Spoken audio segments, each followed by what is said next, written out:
Arifah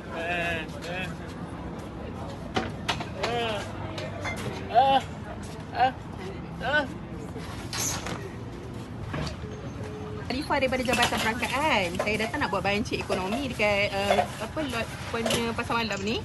Dato' Hijau. Okey, Dato' Hijau.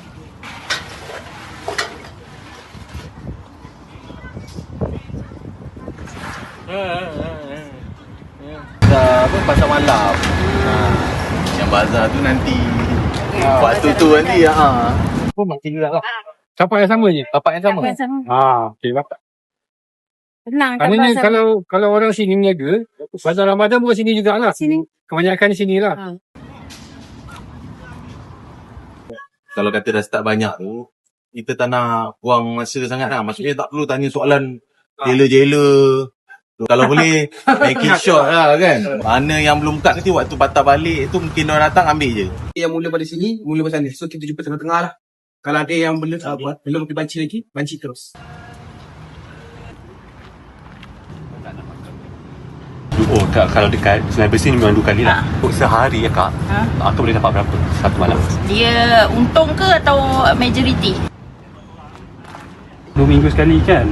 2 minggu Kalau macam sekali berniaga banyak tak dia punya pendapatan? Okey, kalau Oh ni nama puan okey kat pendapatan kat satu hari berapa kak? Kalau macam berniaga hari ni dah. Jadi 1 bulan berapa kau berniaga? Berapa kali kau berniaga? Kali je. 5 kali juga lah. Bila ada duit dan bila nampak duit tu ni barang ada. Barang tak ada baru beli. kurang baru. Okey, dalam sebulan berapa anggaran kat keluar? Terima kasih. Sama. Berniaga ni bawa barang-barang naik kereta ke? Kereta sendiri lah kan? Oh, bukan sini punya?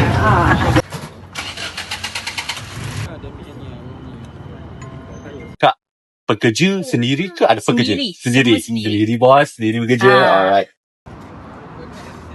Betul apa? 2 hari je. 2 hari je? Dia dekat Tabuk yang sama. Cepat sama Rabu dan Sabtu je. Ada perandaan. Ni kami ada buat bayaran cek ekonomi ni tu yang tahun lepas ni kan. Dia nak tanyalah abang punya peralatan, abang punya belanja semualah. Abang punya aktiviti video pertama, abang buat? Tabak. Mutabak. Untuk berapa hari? Untuk seminggu? hari. Satu hari? Abang belanja kat sini berapa hari? Seminggu? Sini 2 kali. 2 kali? Assalamualaikum. Tanya lah macam pendapatan, perbelanjaan, nak tahu macam aktiviti, berniaga apa. Abang biasanya abang.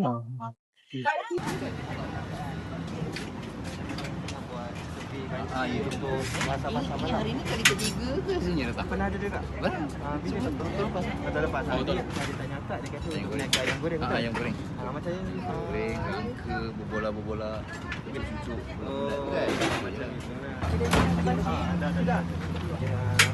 Merangka je lah. Ya, betul. Kita merangka. So nanti data tu akan dirangkumkan semua.